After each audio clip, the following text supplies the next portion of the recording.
इसी बीच एक और बड़ी खबर आपको बता दें, सीएम आवास पर आम आदमी पार्टी के कार्यकर्ताओं की बैठक बुलाई गई है। केजरीवाल के घर आम आदमी पार्टी के विधायकों की बैठक होगी। इस वक्त की बड़ी खबर आपको बता रहे हैं, सुनीता केजरीवाल से मिलने पहुंचे आम आदमी पार्टी के विधायक और सीएम आवास पर आम आदमी पार्टी के विधायकों की बैठक चल रही है और सुनीता केजरीवाल उसकी अध्यक्षता कर रही हैं, जो कि सीएम केजरीवाल की पत्नी है। सीएम को लेकर आम आदमी पार्टी रणनीति बना रही है। सूत्रों के हवाले से खबर आपको बता रहे हैं, आम आदमी पार्टी के विधायक जो हैं उनके साथ बैठक कर रही हैं सुनीता केजरीवाल और तमाम आगे की जो रणनीति है वो सुनीता केजरीवाल की तरफ से यहां पर विधायकों के साथ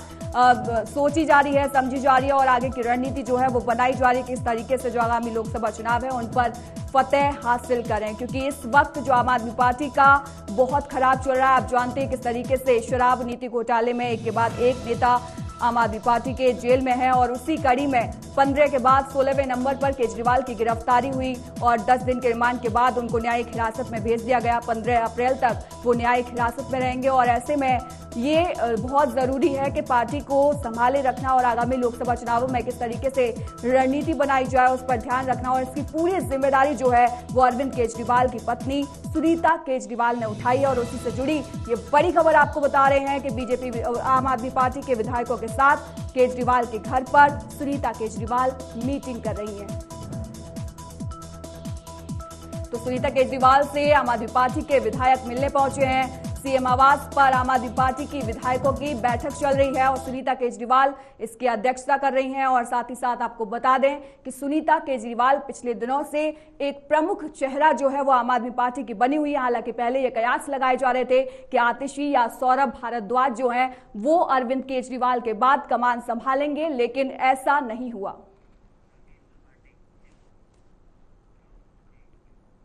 वहीं इस पर अधिक जानकारी के लिए हमारे साथ संवाददाता नगेंद्र भाटी जुड़ गए हैं। नगेंद्र, क्या कुछ अपडेट है? विधायकों की बैठक चल रही है। देखिए भारती, आप देखिए कि जब से अरविंद केजरीवाल ईडी की हिरासत में लिए गए, उसके बाद रिमांड पर रहे और अब न्यायिक हिरासत में है 15 अप्रैल तक,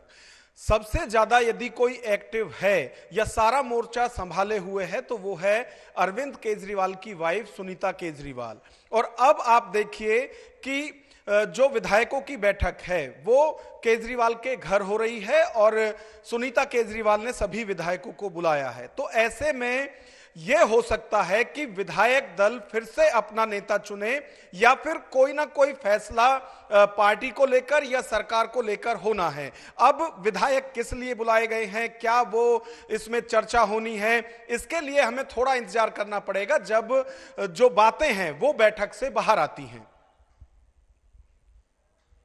जो सर पर है तो ऐसा अंदेशा तो लगाया ही जा सकता है कि लोकसभा चुनावों को लेकर रणनीति जरूर यहां पर बात की जाएगी सुनीता केजरीवाल के द्वारा विधायकों से।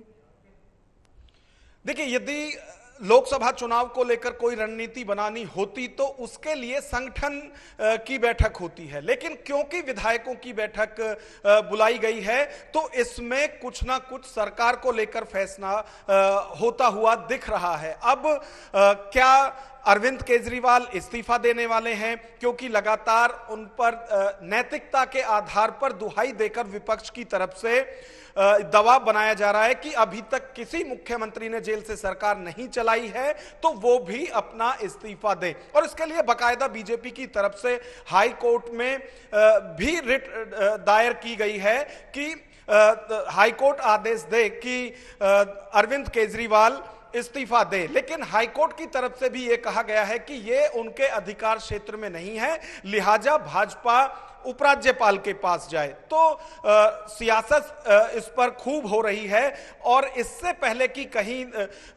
या तो उपराज्यपाल कोई इसमें निर्णय ले या फिर गृह मंत्रालय की तरफ से कोई निर्णय ले, उससे पहले आम आदमी पार्टी हो सकती है कि अपना जो विधायक दल है जिसकी आज मीटिंग के लिए बुलाया गया है वो कोई अपना नेता चुने, क्योंकि जो भी कुछ होना है, क्योंकि विधायकों को बैठक के लिए बुलाया गया है तो जो भी कुछ होना है वो सरकार से रिलेटेड होना है। क्योंकि यदि चुनाव से रिलेटेड कुछ भी होता तो उसमें जो संगठन के लोग होते हैं, अगर दिल्ली के लिए कुछ होना होता तो उसमें दिल्ली के कन्वीनर गोपाल राय को बुलाया जाता या फिर जो अलग अलग पदों पर हैं, चाहे केंद्र में आम आदमी पार्टी के या फिर प्रदेश लेवल के या फिर चाहे गोवा या चंडीगढ़ जहां भी पार्टी चुनाव लड़ रही है वहां के नेताओं को उसमें बुलाया जाता। लेकिन क्योंकि विधायकों की बैठक है, सभी विधायक वहां पर इकट्ठा हो रहे हैं, तो कुछ भी जो फैसला होना है या जो भी चर्चा होनी है वो सरकार को लेकर होनी है कि आगे सरकार का चेहरा कौन होगा। क्योंकि आप देखिए लगातार जब से अरविंद केजरीवाल ईडी की हिरासत में गए या रिमांड पर रहे या फिर अब न्यायिक हिरासत में हैं, उसमें लगातार यही कयास लगाए जा रहे थे कि अरविंद केजरीवाल नहीं तो उनकी जगह कौन। तो जो मौजूदा विधायक हैं उनमें सबसे पहले जो नाम जाता था वो आतिशी या फिर सौरभ भारद्वाज के लिए जाता था। लेकिन जिस तरह से ईडी की तरफ से कल खुलासा हुआ है कि पूछताछ में अरविंद केजरीवाल ने शराब घोटाले के लिए कहा है कि जो विजय नायर हैं वो उनको रिपोर्ट नहीं करते थे, बल्कि उनकी सरकार में मंत्री आतिशी और सौरभ भारद्वाज को वो रिपोर्ट करते थे। तो कहीं ना कहीं इसमें जो शराब घोटाले की जो आग है वो उसमें झुलसते हुए दिख रहे हैं अब आतिशी भी और सौरभ भारद्वाज भी। तो उनका नाम शायद ही इसमें आगे अब मुख्यमंत्री की रेस में रहे। लेकिन हो सकता है कि अब जो विधायक दल की बैठक बुलाई गई है उसमें सुनीता केजरीवाल के नाम को भी आगे किया जा सकता है, क्योंकि वो जब 21 मार्च से लगातार सारे मोर्चे को संभालते हुए दिख रही हैं। नगेंद्र, ये तो बिल्कुल आपने ठीक कहा कि नैतिकता के आधार पर देखें तो जेल से सरकार नहीं चलाई जा सकती है, लेकिन दिल्ली प्रिजन एक्ट 2000 में ये प्रावधान है कि अगर एलजी या कोर्ट इसकी अनुमति देता है तो सरकार चलाई जा सकती है। तो आगे केजरीवाल की तरफ से क्या कुछ कदम यहाँ पर उठाए जा सकते हैं? देखिए भारती, इसके लिए हमने जो लॉ एक्सपर्ट्स हैं उनसे भी बात की है, तो उनका भी ये कहना है कि कहीं भी संविधान में इस चीज का वर्णन नहीं है कि यदि मुख्यमंत्री जो सिटिंग सीएम है किसी भी स्टेट का, यदि उसको जेल होती है किसी भी भ्रष्टाचार के आरोप में, तो वो इस्तीफा दे, उसके बाद जो केस है वो चले। तो ये कहीं प्रावधान नहीं है कि मुख्यमंत्री जेल जाता है तो वो इस्तीफा दे, वो जेल से भी सरकार चला सकता है। लेकिन इसमें कई चीजें अलग अलग हैं। अब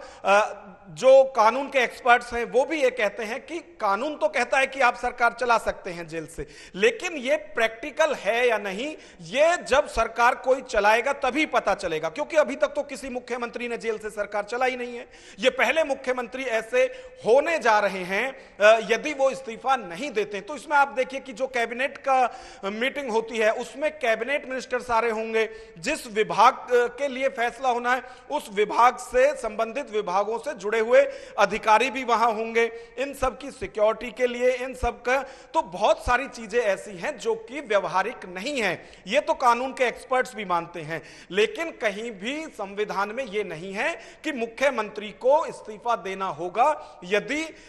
उसमें वो कहीं किसी आरोप में जेल जाते हैं। लेकिन हां, ये जरूर है कि यदि किसी मामले में सजा हो जाती है सिटिंग सीएम को 2 साल से ज्यादा, फिर वो उसको इस्तीफा देना ही होगा। तो ये जरूर जो कानून की पेचीदगियां हैं ये हैं कि कहीं इस्तीफे के लिए नहीं लिखा हुआ है, लेकिन यदि सजा 2 साल से ज्यादा होती है तो फिर उनको ना सिर्फ अपने मुख्यमंत्री पद से बल्कि विधायकी भी उनको छोड़नी होगी। बिल्कुल नगेंद्र, और आज सुबह हमने देखा आतिशी ने जो बड़ा खुलासा किया 10 बजे, उन्होंने बताया कि बीजेपी जो है उन्होंने ऑफर दिया बीजेपी की तरफ से और धमकी भी दी गई कि राजनीतिक करियर खत्म कर दिया जाएगा। तो क्या इसी को लेकर विधायकों के साथ कुछ बैठक हो सकती है सुनीता केजरीवाल की? देखिए अभी तक कोई एजेंडा मीडिया में नहीं दिया गया है कि किस लिए विधायकों को बुलाया जा रहा है, इसलिए कयास ये सब तरह की लगाई जा रही हैं कि हो सकता है कि मुख्यमंत्री इस्तीफा दे, उनकी जगह किसी और को सीएम बनाया जाए, या फिर हो सकता है कि कैबिनेट में भी कोई फेरबदल किया जाए, या फिर जैसा आप कह रही हैं कि ये जो मुद्दा है ये भी इसमें हो सकता है। तो तमाम तरह की चीजें इसमें हैं भारती, लेकिन क्योंकि अभी कोई एजेंडा मीडिया को नहीं दिया गया था तो सिर्फ कयास लगाई जा रही हैं कि क्या मुख्यमंत्री इस्तीफा दे सकते हैं, और यदि मुख्यमंत्री इस्तीफा देते हैं तो उनकी जगह आने वाली स्थिति में सुनीता केजरीवाल की तरफ से बैठक में क्या कुछ बातें कही गई। फिलहाल के लिए धन्यवाद नगेंद्र तमाम जानकारी के लिए।